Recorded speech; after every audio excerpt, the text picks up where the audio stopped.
All right, next up is Jay Aguilera. Um,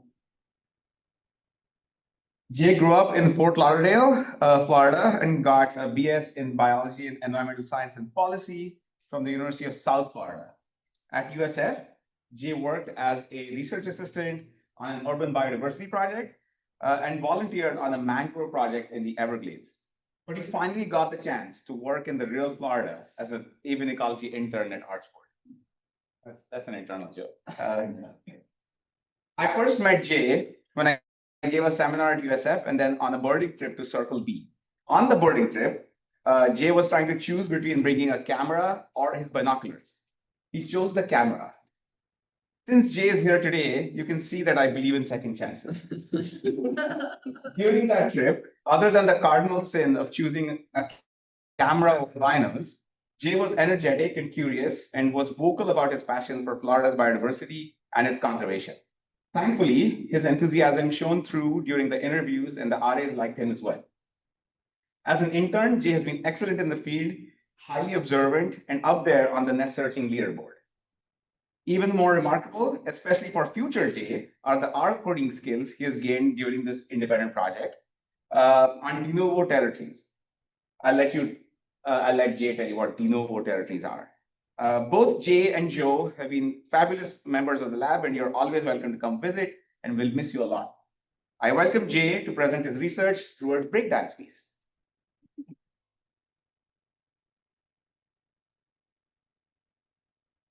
You saw us for that introduction and knew the real Florida was going to cover. So,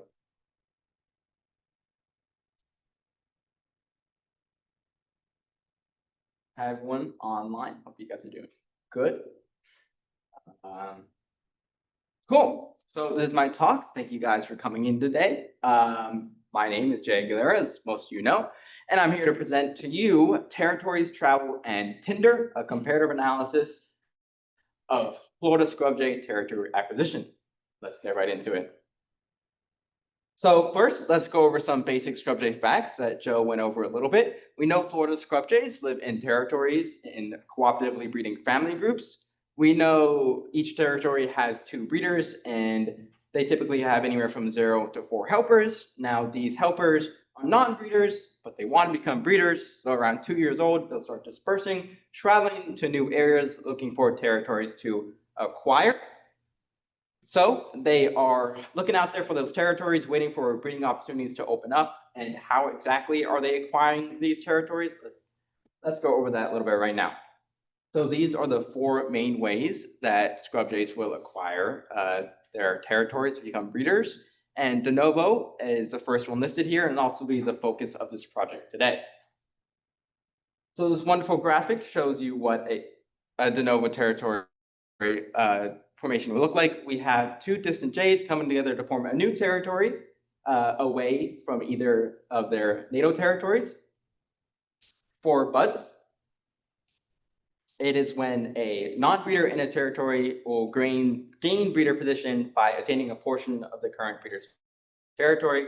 So as you can see from this not so nice graphic here, here is our scrub jay territory, a second territory just for reference. And the next step, a lot of cases, we'll see the breeders aggressively expand their territory, possibly making room for that bud. So that's what we see here. And in the third step, we finally see that third territory get created, and now we have 2 or 3 family groups here now. So for inherent, it's a little bit more straightforward. We are seeing a death of a breeder in the natal territory, and that helper is now replacing one of its parents, as seen here. So either mom or dad dies, and then the other breeder either goes away, dies, or stops becoming a breeder. And now this bird has acquired their own territory. And for the final territory acquisition method we'll be looking at today will be replace. So similar to inherit, except instead of being in a natal territory, it's in a different territory. So after one breeder disappears, a helper could try to fight for the opportunity to replace that breeder. That's in here. So now we know a little bit more about territory scrub jay acquisition. Let's go over some quick facts about scrub jay territories and dispersal. So we know short distance dispersal is leads to a lot more lifetime reproductive success. Scrub jays dispersing within two territories from their home are more likely to live to their third year of breeding, and hence have more lifetime reproductive success. Larger territories are more advantageous for the production of future breeders. Similarly, with habitats containing recent post-fire scrub, they're also linked to raising juveniles more likely to become breeders. So why are we looking at de novo in the first place? I'm looking at de novo today because it could be an important mechanism for important mechanism for supporting the long distance dispersal of immigrants. So we know that's important for gene flow. Florida scrub jays unfortunately have very fragmented populations and fragmented habitats. So introducing long distance dispersal in a species that already doesn't travel around very much is very important, as we'll see later. So these are the research questions I'll be asking today. I'm comparing de novo territories to the other three acquisition types. My first question is whether de novo territories are being formed by younger Florida scrub jays, whether they are smaller territories in the year they're formed, if they're raising less juveniles in the year they're formed, if they're dispersing less distances, and finally, if they're more oftenly formed in early successional scrub habitat.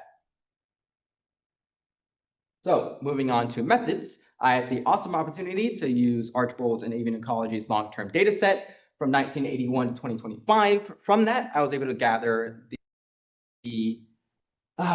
over 1,382 individuals acquisitions, and most came with a complete life history. Unfortunately for immigrants, we didn't know their life history, so those were excluded from some of my questions. And then jumping in to my first question, which is age. Unfortunately, this is one of the ones I had to remove immigrants for. And then some simple math, acquisition year minus birth year. I was able to get the age at which they acquire the territory. And then I ran a generalized linear mixed model for that.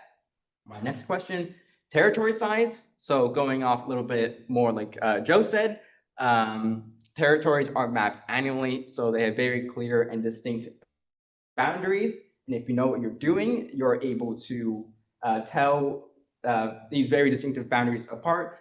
Jays have very clear behavior at these boundaries, like Joe knows, I'm very familiar with. So I have attempted to do this and I did not succeed, Aaron. So just a warning, okay? But it is fun nonetheless. It is really cool to see how these Jays interact with each other at these boundaries. Either way, someone mapped these boundaries, and from there, I was able to calculate the size of these territories. And then after that, I had to assign just 1 year of territory data to each pair, and then ran a linear mixed model. My next question, once again, I'm just looking at the number of fledglings in the first year of acquisition, and ran a generalized linear mixed model for that. So it gets a little more complicated for my next question, distance. I use the census data set, which is a compilation of where and when each bird is currently at in the demo tract. And from there, I was able to find their first breeder date in their acquired territory. And from there, I was able to backtrack to their prior territory. Unfortunately, immigrants don't have a prior territory, so those were also excluded from this question. But from having the acquired territory and the previous territory, through help from a wonderful collaborator, Shaylee Shaw, I was able to calculate the distance of territories crossed from that acquired territory to that prior territory. And then ran a generalized linear mixed model. And for my last question for habitat preference, I categorized each territory as whatever the majority of its habitat was made up of. So if the habitat made up of majority of areas burned between 0 to 5 years, I called it an early successional habitat. Territory, same goes for 6 to 10 and 11 plus. And then I used a multinomial logistic regression model for that. So here's just a quick look at the at some preliminary results. We see unknown in pink and blue/purple, which looks very different up there, I'm now realizing, is replace. That teal color is inherent, green de novo, and the orange is bud. Throughout the decades, we roughly see half of old acquisitions being replaced. Inherent sprinkled in there a bit, de novo being another quarter, and bud being another quarter. So just to remind you of some of the questions I'll be looking at. And let's jump into the results of my first question. So the average age at acquisition in my study was 2.66 years, or 2 years and 8 months. We see through my model that de novo only significantly differed to replace. De novo at about 2.4 years and replace 2.8 years, leaving de novo for founders 14% younger at acquisition. That translates to about 5 months younger. This is pretty interesting results because we see that younger birds may disperse earlier to form de novo territories rather than waiting for the replacement opportunity to open up. So they're kind of just taking fate in their own hands, getting it done themselves. For my next question, for territory size, we see the average territory size in this study was 12 hectares.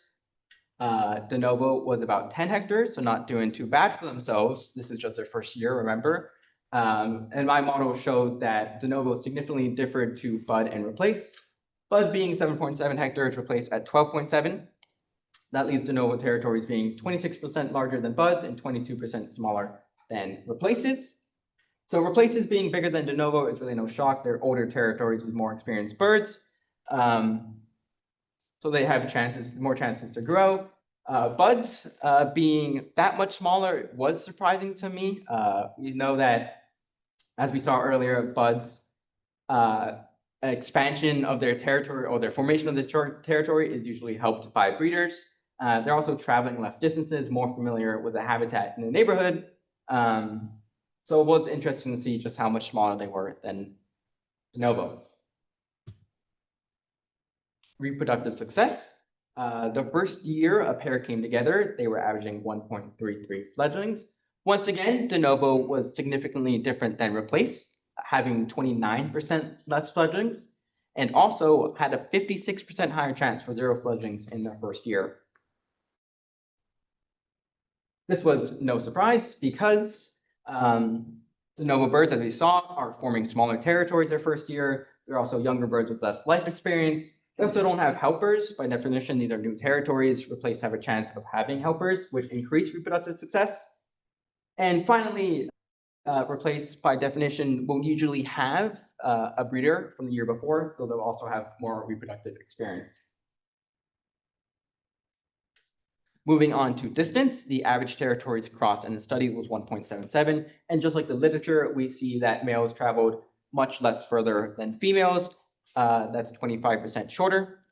The average distance for de novo founders was 2 territories. And by definition, we would hope to see bud and inherent be much shorter, and that's what we see. But we do see that inherent mates also traveled further. So that was a result I didn't really expect to see. But the main takeaway from this model is how de novo is not significantly different than replace,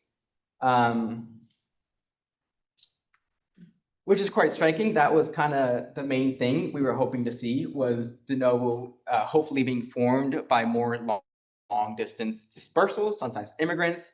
But that is not reflected in these results. Of course, partly because immigrants wasn't included, but I hope to see it relative to birds living on station. So we now know that, at least in the same population, jays are not traveling a greater distance to find a space for de novo formation than a replacement breeding opportunity. And for my last question, habitat preference. This is just some early analysis. We do want to explore the results further, but just right now, we can see off some basic analysis that our predictions do follow these results, that de novo is more common and has a preference for that early successional stage, that 0 to 5 range, As we could see, On the far left, we see a much thicker green area representing de novo, and the far right and late a bit thinner. Like I said, we hope to do a lot more tests with this, so I'm looking forward to exploring this data later. Let's look at some impacts of the study. So we know de novo founders prefer that new habitat made available through fires. So if land managers want to increase the amount of territories or to see more de novo formations take place, then burns should be done more often. A really cool finding from the study, we now see that younger birds are willing to occupy and rest in suboptimal habitat. I don't remember who asked that question earlier, but that basically answers it. Because jays are long-lived birds, they are able to live in these suboptimal habitats until that territory or that habitat reaches that perfect range around 9 years old. So my mid-range in my study, right where vegetation structure and resource availability hits that sweet spot. So these birds are investing in their future. And we also see that within our population, jays are finding recently burned habitat equidistant to replacement opportunities. So thank you, fire team. You guys are doing great creating new space for our Florida scrub jays. But unfortunately, that really doesn't reflect the pattern that we would predict, which further exemplifies the importance of including immigrants in the study. Hopefully, when you include immigrants, we would see that de novo dispersal distance increase. And from there, we could conclude that immigrants are long distance dispersals and they're more attracted to early fire and more likely to form de novo territory formations. So that's just one way we could expand the study, which brings me to my next slide. My final slide was that we really got to include these immigrants. We got to find a way to account for them, which we will find a way to do, but I'm looking forward to exploring that. And finally, I want to include the long-term survival and success of these de novo territories. I would like to track when that return of investment really starts working in favor for them. How long after these territories are formed are they finding that success? I'd like to study the territory size as these habitats become more optimal. Are the territories shrinking? And I'd also like to see the longevity of these de novo pairs. These are younger birds in tougher situations. Are they more likely to be divorced? Yeah, so that'll do it for my presentation today, guys. Thank you so much for coming, and I'd like to acknowledge BirdLab, Shaylee Shaw, my collaborator, and everyone else at Archwood Biological Station. I really had a great time and learned so much from each and every one of you. So thank you so much, and I'm ready to take questions.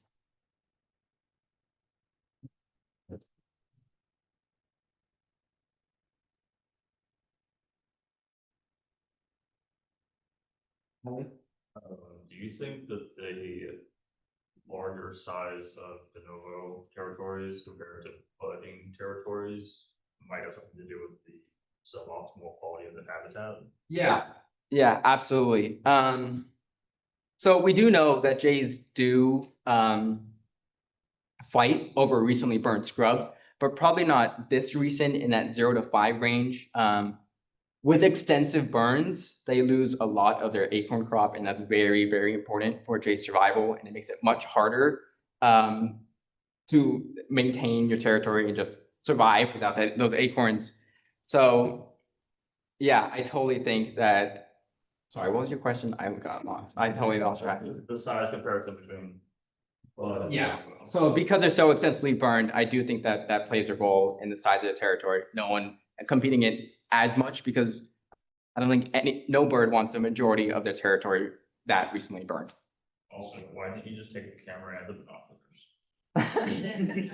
So at this point, right, to defend myself, I've been to Circle B before, and I've missed way too many awesome opportunities to get some cool shots of birds because I was too busy birding. So this time I was going to commit to the camera, and I got some fantastic shots, by the way. So thank you. I got fantastic shots. But yeah, I have not only have I become a better, I think, scientist through this experience, but I've also become a better birder because I have found ways to carry binoculars and camera at the same time. So, yeah. Do you have a sense or just some ideas about what might be the major factors limiting the reproductive success that first year of territory acquisition? Is it likely to be just I don't have a mate, or there's not enough? Like how many of them actually even get to the nesting stage, I guess? Yeah. First. Yeah. That's in context of how we gather data about pairs too. Sometimes these pairs are only together for a few months. You know, they're not even together for a full year. So they just may split. In the case of de novo, these are happening more in early successional scrub, and they aren't at that sweet spot, right? So they are investing that time in the future. So they possibly know that they're just not going to have much success for the first few years, maybe even not choosing to breed. In the case of budding too, I'm sure they're very busy defending their new territory. Yeah. But A variety of reasons, but yeah, yeah, it but it's varies like single-digit numbers of birds that try to breed in their first regardless of what type, regardless of how they acquired that territory. It's just like, okay, I'm here. year. Yeah, first year is just like survive to first breeding season. That makes sense. I was just curious, is there a lot of like actual habitat out there that is just uncolonized and ready to be de novo territory? So that's when I first thought of this this project many months ago, I was not expecting to see, I was really expecting to see that dispersal distance for de novo be a lot greater because I thought it was a lot less common. And I don't really know, but because we do see de novo formations be like half as likely as replace. So there are plenty more opportunities to replace than form a de novo territory. But also de novo territories can happen like within a territory. It doesn't have to be totally unused space. Yeah, I would have thought that like with your territory map, it looks pretty full. Yeah, Like, yeah, maybe like yeah, you're exactly. taking, like a section of like the corner that no one. Yeah, So, yeah. So that's what we did see this year, that northwest corner of Station. We did see plenty of whatever was going on over there. But that's the importance of burns.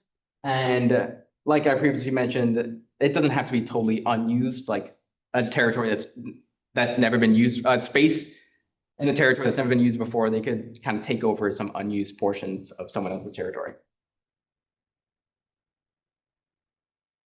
Yeah.